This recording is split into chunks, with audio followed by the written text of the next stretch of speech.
ako nakahiga. Kahit kung nakaupo ako, mapagod ako. So, higa na higa na tayo na ikaw. Oo. Tapos, ay, paano kung halimbawa, ano ba sakit mo? Nakapacheck up ka ba sa doktor? Oo, naka-doktor ako noon. 2 times na x-ray ako, na ultrasound. Wala mong makita na ano ko, kaya lang yung kabuhi ko. Ano ka? Kumbaga ano tawag yan sa Tagalog yung ginakabuhi ba? Sinisikmura, no? Sinisikmura ikaw. Iba din yun. Magtaas yung hangin dito sa sikmura ko. Yun, hindi ako makahinga. Kaya nga, hindi ako pwedeng iwanan ni Nining, anak ko. Ang anak mo, si Nining? Oo. Si Nining ang kasama mo sa iyong bahay. Oo. Tapos ikaw, Ning, may asawa? Walang asawa? May anak? Meron. Sa atin pa, si Nining, ang anak ni nanay na si Nining ay isang solo parent or single mom. Ilang anak? 3 ang anak. So, anong trabaho natin sa buhay? Wala. Nag-aalaga ikaw kay nanay.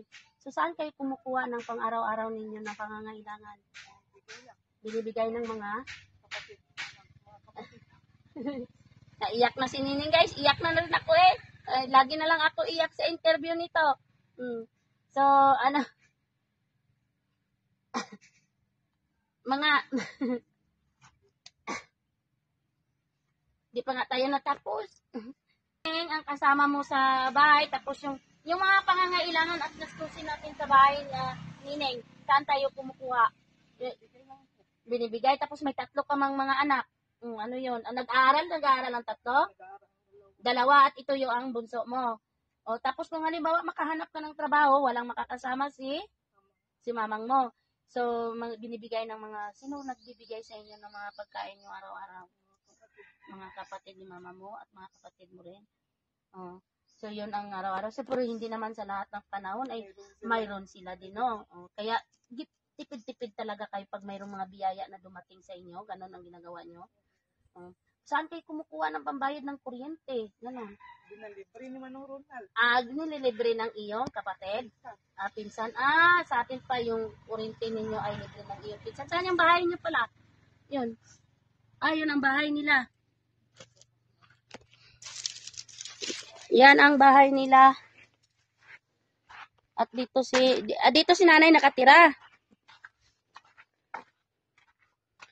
Dito si nanay nakatira at dyan si nanay nakahiga.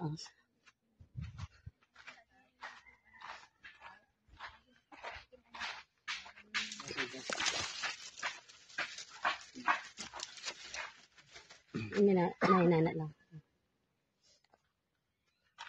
Tapos may may mga maintenance ba ikaw? Mayroon. Yung vitamin ko. Vitamin galing sa doktor?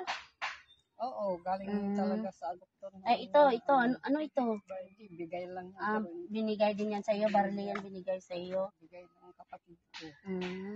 Buti nga, mayroon tayong mga kapatid at kamag-anak na nagbibigay ng sa atin, no? Pero hindi naman sa lahat ng panahon ay sila ay meron. May pagkakataon din na magigipit din, di ba, no? Oo. Pero kahit paano may tumutulong din, kumbaga. Oo. So, yun? Yung maintenance mo na gamot, mayroon? Sa ngayon, paubos na. Kasi yung bigas namin, kunti na. Huwag iiyak na. Okay. Kunti na lang din. Tapos yung yung panggatas ko sana, wala na rin ako. Kunti na lang din. Panggatas ko na bigay. Sige. Ito nanay, halimbawa ito ay ating mai-upload sa ating channel po. Mai-upload po natin ito. Ano po ba ang una-una mo pong kahilingan? Baka mayroon po may pagkakataon uli na kami ay mabigyan ng pagkakataon na muli ay bumalik dito sa inyo. Ano pong mga kahilingan po natin? Ang hinihiling ko lang sana, kung sino yung maawa sa akin, magbigay ng tulong, maski konti lang, malaki ng bagay sa akin yun. Saka bahala ang Diyos sa kanilang Magbalik. bahala na lang ang Diyos magbalik sa kanila. Pwede ng tao eh.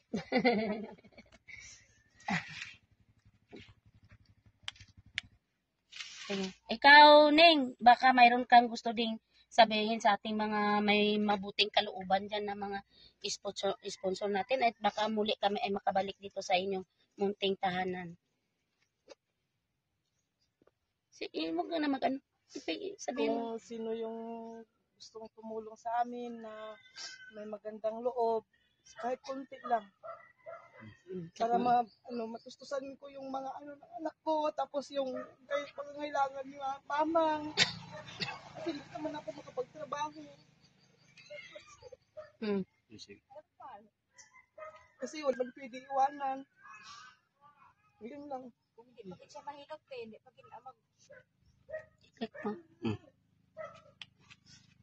So ngayon andito kami sa inyo kasi may nakapagsabi po sa amin na try daw namin kayo ditong puntahan at ngayon ay mayroon kaming ibang lugar na pinuntahan at muli kaming dumaan dito napadaan kami dito sa inyo at ngayon ay tanggapin nyo ang munting tulong po na galing sa ating mababait na mga sponsor po. Ito ay hindi man kalakihan pero ay ating pasalamatan po. Naway makatulong po sa inyo ito. Ito na ay aking ipaabot po sa inyo.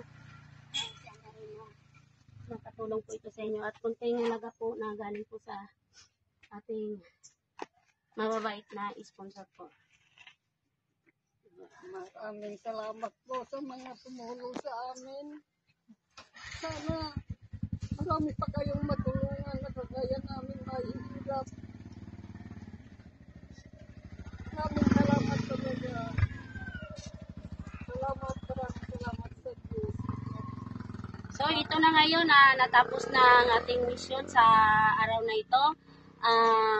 Maraming salamat po sa inyo Ma'am Para Rabo, Boylicat Presnido at kay Ma'am Sally Torres ng London at saka kay Sir John Ray Rocco Corba ng London. Thank you po sa inyo at naway pagpalain pa po tayo ng pong may kapal at naway po hindi kayo magsawa po na makapagbigay tulong po sa ating kapwa na nangangailangan po ng tulong. Maraming salamat po sa inyo na ako'y bigyan ng pagkakataon na maipasok po sa inyong charity po at makagawa ng vlog na ganito po. Maraming salamat po. London Negros with Love Remix Vlog. Thank you. God bless.